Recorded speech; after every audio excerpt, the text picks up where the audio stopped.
Assalamualaikum, salam sejahtera, salam Ibu Pertiwiku sayang. Bersama dengan saya, Syahrin Yusri dalam rancangan Randau kali ini. Dan juga bersama dengan panel tetap kita, rakan setugas saya, Profesor Awang Azman Awang Pawi. Yang hari ini kami akan bercakap tentang satu lagi topik menarik, iaitu program-program yang boleh dikatakan memberi inspirasi kepada penduduk-penduduk di Sarawak khususnya. Sebab kalau kita bercakap tentang nama program tadi, pasti anda akan tahulah sebab kita akan sentuh tentang program itu. Dan pada masa yang sama, kita nak memperkenalkan tetamu kita hari ini, seorang yang cukup dikenali di kalangan anak tempatan ni sebenarnya, dan merupakan seorang yang memberi inspirasi kepada anak-anak muda. Bersama kita hari ini Encik Zawin Kasim, merupakan kurator TEDx Kenyalang ataupun juga merupakan seorang pengasas kepada Kobistek.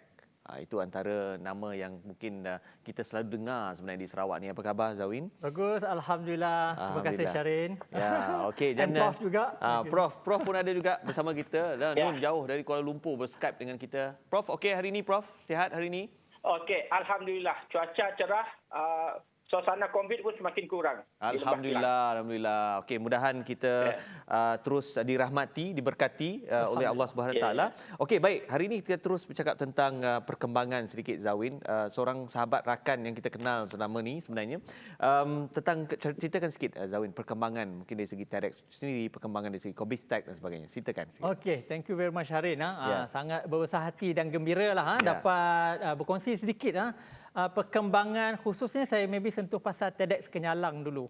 Silakan. Sejak tahun lepas ramai sangat yang tanya, betul, mana TEDx Kenyalang ni. Okay, untuk makluman sebenarnya kepada semua, TEDx Kenyalang ni adalah program yang mana base daripada International TED sendiri, yang mana sepatutnya tahun lepas merupakan tahun kelima kita. So memandangkan situasi COVID, memanglah kita tangguhkan dulu. Betul. So perkembangan dari segi TEDx Kenyalang pada saya sangat memberi impact lah. Because setiap tahun, kalau ikut bulan 3 ni, kita waktu ni lah kita dah sibuk mula cari anak-anak muda untuk join the volunteer teams. So ramai-ramai anak-anak muda akan try to apply, to get involved. Kita akan set up the committee. So matlamat TEDx biasanya tak ada lain lah. Salah satunya kita akan cari orang-orang yang penuh inspirasi dengan adanya idea-idea yang hebat untuk diketengahkan dalam platform international ni. Lebih kepada memberikan inspirasi. Memberi inspirasi dan berkongsi idea yang hebat di platform international TEDx. Tapi anak tempatan. Anak tempatan yang diutamakan, kita juga memanggil international speakers dan juga national. Bagi flavor dia meriah sedikit lah. Ya, betul. Okey, Zawin, tadi sebelum kita bersiaran ni sebenarnya, Prof mempunyai satu soalan tadi kan, tapi soalan tu dah jawab oleh si Zawin. Tapi antara yang saya betul-betul suka, Prof, ramai yang tertanya, apa bezanya TEDx US ataupun Amerika Syarikat dengan TEDx Kenyalang tadi. Tapi itu antara soalan Prof sebelum kita bersiaran. Mungkin Prof ada lagi soalan yang lebih menarik untuk Zawin hari ini. Ya, silakan Prof. Okey. Saudara Zawin, tahniah atas kejayaan saudara dengan TEDx Kenyalang ini. Penonton saya kira ingin tahu bagaimana idea tentang TEDx Kenyalang ini bermula. Dan apa kaitan dengan TED di yang berpekalan di New York misalnya. Jadi bagaimana situasi tersebut berlaku dan bagaimana kita di Sarawak ini bukan saja menjadi peserta global tapi jadi player di peringkat antarabangsa dalam konteks ini. Boleh kongsikan sedikit sejak awal. Terima kasih Prof. Soalan menarik tu. Okey, sebenarnya pada mereka yang mengenali saya lah, memang dah lebih kat 10 tahun dah saya ni berkecimpung dalam agenda pembangunan belia di Sarawak melalui Koperasi Belia Sarawak ataupun short formnya KOBIS. KOBIS, ya. Okey, so di awal-awal tahun tu memang kami banyak buat program-program berziarah ataupun kita program pembangunan belia. So kita banyak sharing a success story of others. Orang-orang lain yang kita, orang-orang hebat sebagai contoh Steve Jobs, Mark Zuckerberg, dan kita cerita pasal Elon Musk. Kita cerita kat anak-anak muda kita. Untuk yang bandar ni, untuk yang terdedah ni, okeylah dia faham, dia dapat inspirasi. Tapi bila kita pergi area-area luar bandar ni, dia orang nganga je, dengar je. They don't get the inspiration. Tak dapat connect. Orang luar. Kenal pun tak. Kamu pergi dekat kampung, kamu cerita pasal Mark Zuckerberg je. So they got the feeling. So in the early years kita cakap we need more local heroes. Dekat situlah permulaannya Prof. Nak cari local heroes dan sebenarnya Sarawak ni banyak local heroes. tapi tak diketengahkan, tak didendangkan. So kami bersama-sama tim anak muda kami fikir yang terbaik. Saya pun memang peminat TEDx lah. Dah lama saya memang follow TEDx, saya suka watch the TEDx. Kalau ada overseas pun sometimes saya attend juga. So memang tak ada lain, memang saya fikir we need to bring TEDx to Sarawak. Waktu tu dekat Malaysia tak sampai 5 buah negeri yang ada TEDx. Yang ada kat KL, yang ada Penang, yang ada Melaka. So let's make it happen. Itulah permulaan dia. Jadi permulaan dia, Prof, permulaan dia kalau nak bawa TEDx ni kena pergi ke tempat orang tu. Nak pergi ke New Salah York. satunya you have to attend the workshop yang diorganize oleh International TEDx lah. Berpangkalan dekat New York. Jadi pergi ke New York lah ni. Pergi ke New York lah. Itu kata orang New York tu, Prof. Hebat tu. memorable journey lah perjalanan bersama sahabat saya Nizam Khalid lah. So we make things happen. So program ni bukannya terus laksanakan. Kita plan within almost 2 years baru kita buat perjalanan. So dekat sini nak kongsikan semua benda tak berlaku dengan sekelip mata. Ada prosesnya, ada perancangannya. Tapi Alhamdulillah pada 2017 kami berkampung dekat New York dekat lebih kurang more than 2 weeks. Dan balik kami bersama agenda mewujudkan TEDx Kenyalang. So sampai sekarang sepatutnya last year adalah tahun kelima TEDx Kenyalang. Tapi aduh sedih tu lah pandemik ni. Betul. Okey.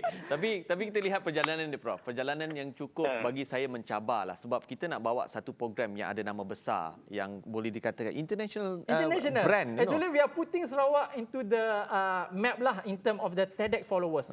Because TEDx dia ada followers seluruh dunia. Betul.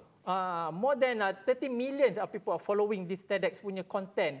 Especially golongan-golongan yang sukakan dapat inspirasi, intellectual content, science and semuanya banyak fokus. So apabila kita wujudkan TEDx Kenyalang, hero-hero kita, lokal-lokal kita punya talent ataupun orang-orang yang hebat kita letakkan ataupun kita positionkan mereka dalam kita punya platform, perkongsian mereka dapat diakses globally. So recognition pun kita berikan, bukan kami yang berikan tapi the TEDx. Tapi yang menariknya, saya pasti dengan ada yang TEDx Kenyalang ini, dia dapat memberikan satu inspirasi kepada golongan muda ataupun anak tempatan tentang hero-hero kita. Betul. Sambutan bagaimana? Memang bagus. Sangat. Kalau bila kita cakap pasal ni, sometimes tersentuh juga. Because saya bila melaksanakan TEDx, saya suka berjalan-jalan. Saya bercakap dengan belia-belia ataupun siapa-siapa yang datang yang hadir. Untuk makluman, pada 2017 kita buat dekat BCCK, the crowd is about 500 plus. Pada 2018 kita buat dekat Don Lama, 1,000 lebih. So waktu speaker-speaker yang hebat seperti contoh macam Datuk Karim, CEO Serba Dynamic, kita punya hero, $6 billion man, datang. Saya pergi kat belakang bercakap dengan beliau. Dia sangat inspired. So wow, nampak tak? Pada saya momen macam tu sangat berharga. Okey, kalau kita bercakap tentang TEDx memang cukup semangat, Prof. Saya sendiri pun bila dengan Zawin dah terinspirasi sebenarnya. Tapi apapun kita kena berehat seketika, Zawin. Kita akan kembali selepas ni bersama dengan Zawin kembali. Terlebih semangat. Ya, terlebih semangat.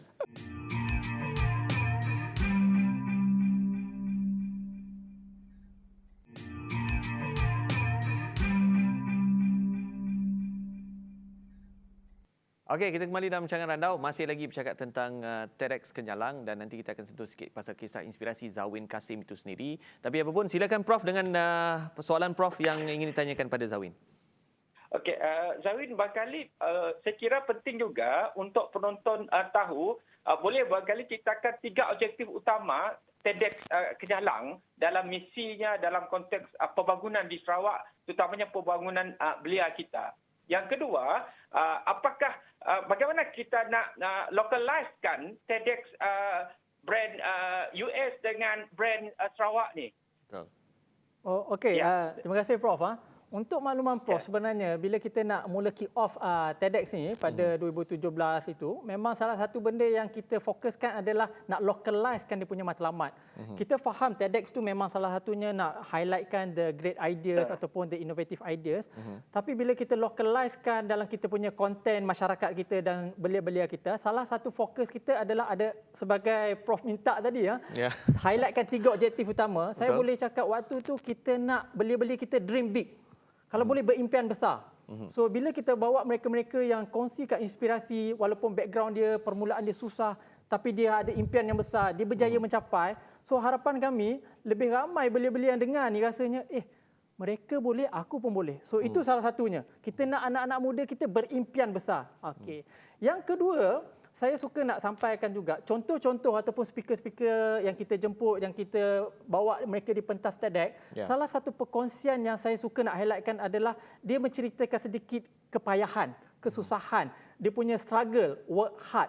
So nak sukses ni selalu orang nampak seronok di atas dah sukses, tapi yang belakangnya kesusahannya orang banyak tak beri perhatian. Orang tak tahu macam Tak mana dia nak tahu. mencapai kejayaan tak itu. tahu kejayaan. Macam Syahrin, orang tu best dia Syahrin everything ni. Tapi dia tak tahu dia sebelakang tak habis. Syahrin work hard everything semua. This kind of the thing kita highlight. So kita message yang kedua, objektif adalah kita nak orang tahu you have to work hard. Kena kerja keras, kena berusaha kuat untuk capaikan impian kamu. Itu saya boleh cakap message yang kedua. Kerana bila kita taruh mereka dekat platform TEDx, perkongsian tu dah penuh inspirasi. Bila dia tengok role model dia tu berkongsi kepayahan, struggle, dia pun akan faham bila dia menghadapi struggle sama. Aku tak dapat give up. Betul. Aku tak dapat nak quit. Kerana itulah laluannya. So kita harap matlamat kami adalah mereka faham yang nak sukses tu kena work hard. Yang ketiga, sebenarnya ini mesej yang sama-sama melalui TEDx International juga kami sahut dan juga kami percaya yang mana semua orang, termasuk khususnya belia kita, kena learn more. Kena banyak belajar, learn more. So that's why dalam TEDx ni sebenarnya saya suka apabila jumpa anak-anak muda yang cakap, saya tak pernah tahu pun pasal ilmu ni. Saya tak pernah tahu pun pasal kefahaman pasal otak. So bila melalui TEDx ni, dia tahu sebenarnya there's a lot more in this world. So kalau dia berimpian tinggi ataupun dia nak buat apa-apa ke, sebenarnya there's so many things but you have to learn more. So saya rasa menjawab kepada Prof tu, saya nak concludekan 3 perkara lah objektif utama kami. Memang kita sangat jelas, iaitu kita nak inspire, nak mengajak orang supaya dream big, lepas tu work hard and learn more. Learn more. Learn more. Saya pun dah learn more dengan Singapura ini sebenarnya. Betul lah.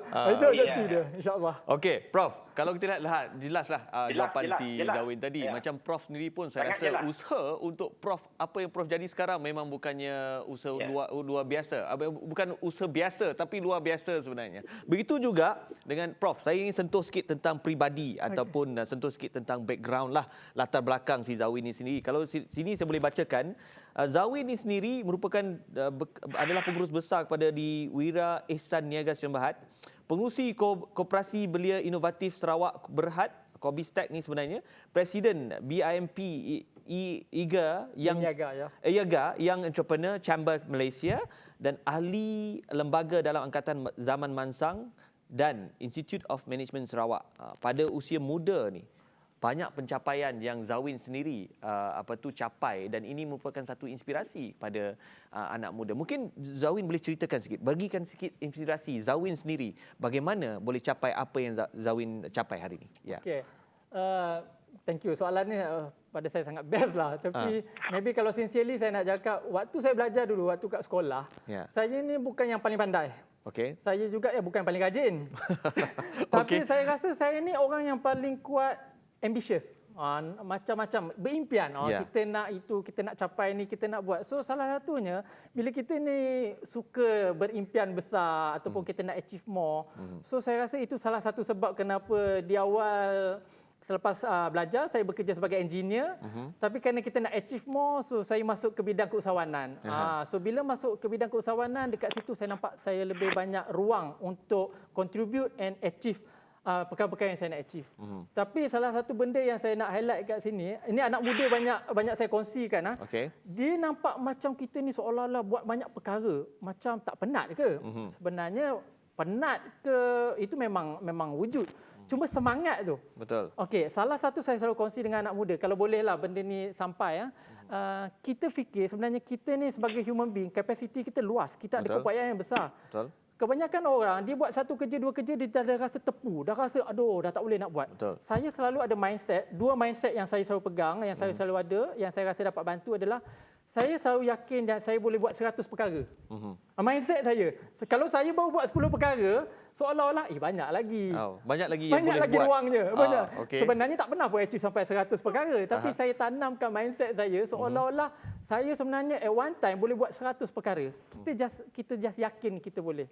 So bila kita buat satu perkara, dua perkara, tiga perkara, sebenarnya tak membebankan sangat kerana kita rasa kita selalu yakin yang kita boleh lagi. Yang kedua, ramai orang saya nampak dia takut nak buat sesuatu, takut gagal, takut tak menjadi dan sebagainya. So salah satu mindset saya, apa yang saya selalu percaya dan selalu saya adaptkan dalam diri saya adalah there will be okay. Whatever it is, it's always be okay. Maknanya kita tak takut sangat, tak stres sangat. Because anak-anak muda sekarang ni banyak nak buat tapi takut. Last sekali tak buat. So it's okay, everything will be fine. Itulah everything will be fine. Macam itulah. Maknanya whatever it is, in the end of the day will be okay. So kita tak takut sangat. So kita go forward lah. Okey, kalau kita boleh simpulkan ini bahagian ni, bukan simpulkan rancangan lagi, belum lagi. Simpulkan bahagian ni sebenarnya apa yang Zawin inspirasikan kepada kita ialah kalau kita nak berusaha, kalau kita nak berjaya, kita kena meletakkan dalam satu mindset kita, kita boleh buat sebenarnya. 100 kerja, 200 kerja kita memang boleh buat. Saya percaya Prof pun mempunyai mindset yang sama, Prof. Bagaimana Prof melihat perkara ni? Ya. Ya. Menarik. Saya kira TEDx Kenyalang ini barangkali kita boleh kongsikan juga bersama penonton apa program yang telah, sedang dan akan datang yang dirancang oleh TEDx Kenyalang ini. Okey. Baik, kita simpan soalan tu dulu, Prof. Kita berehat seketika. Selepas ni Zawin mesti jawab soalan tu. Okey. Thank you. Yeah.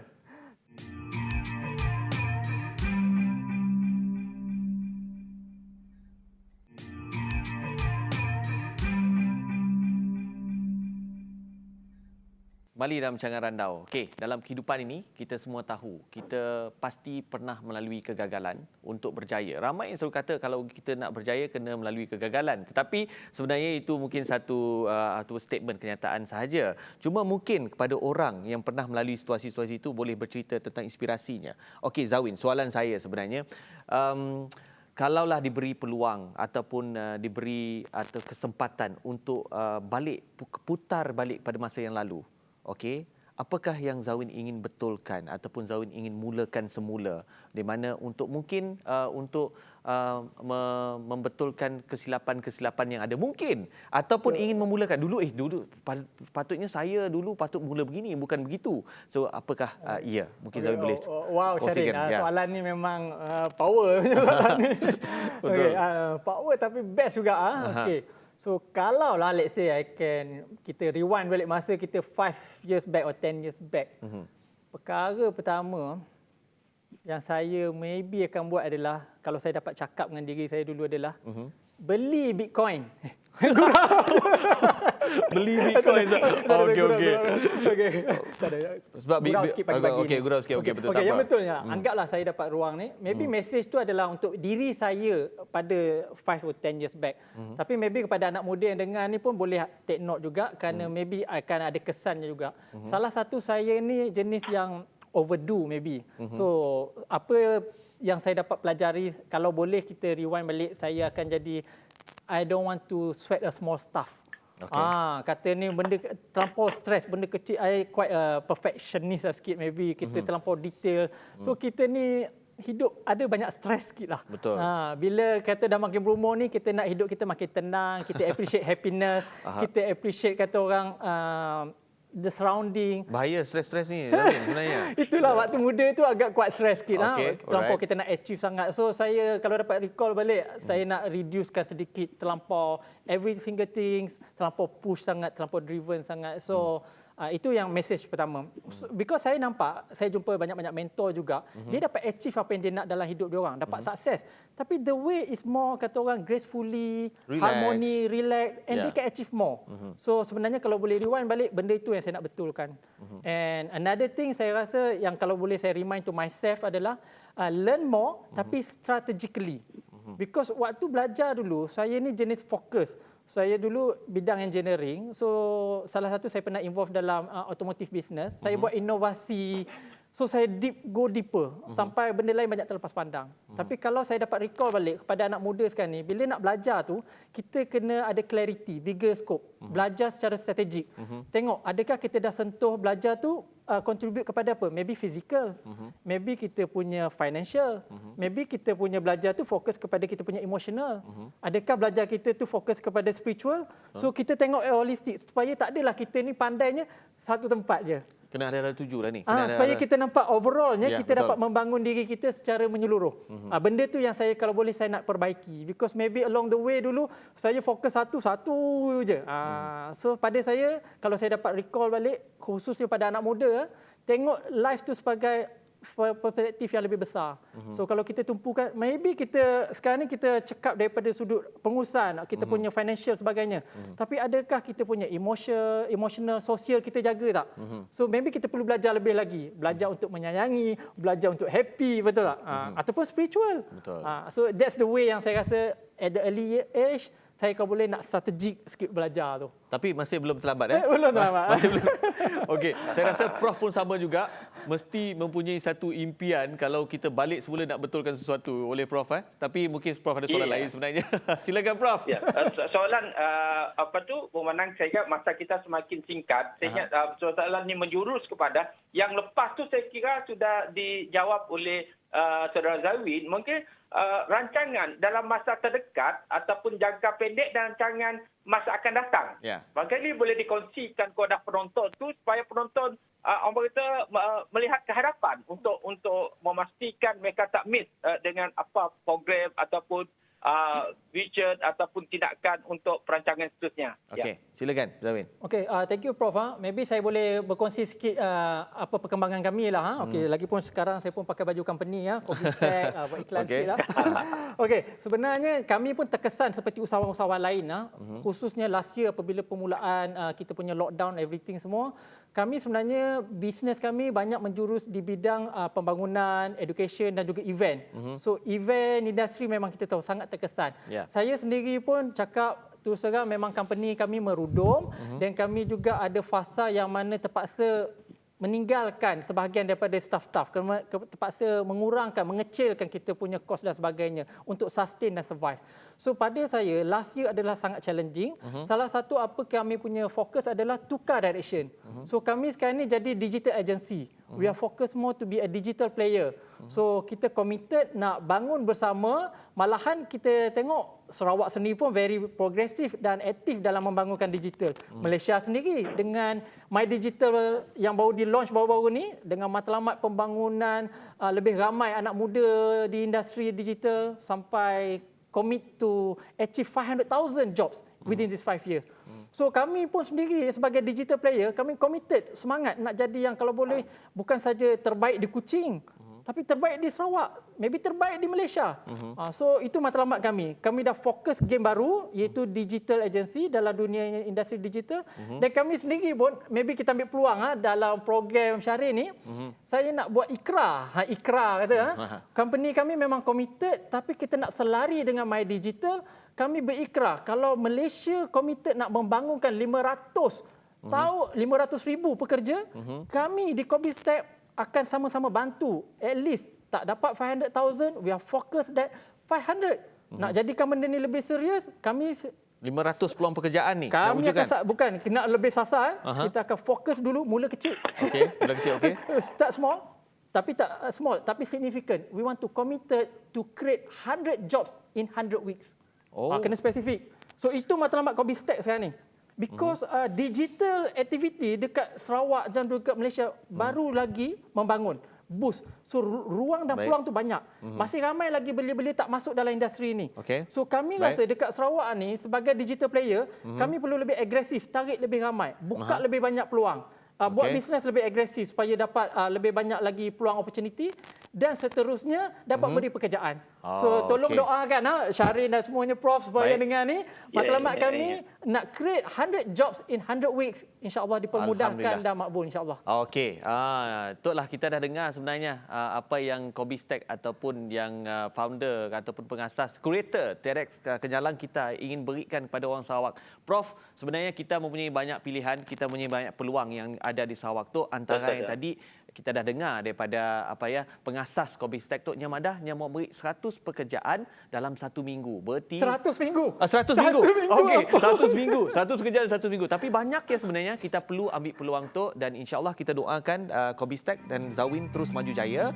Dan sama juga Prof, terima kasih banyak hari tu kita bersiaran dalam Randau. Insya-Allah kita akan berjumpa pada minggu depan dan kita akan bawakan topik lebih menarik pada minggu depan. Insya-Allah gunakan peluang tu, sebarkanlah maklumat tu, teruskan menonton Randau pada hari Khamis, setiap hari Khamis 8.30 malam.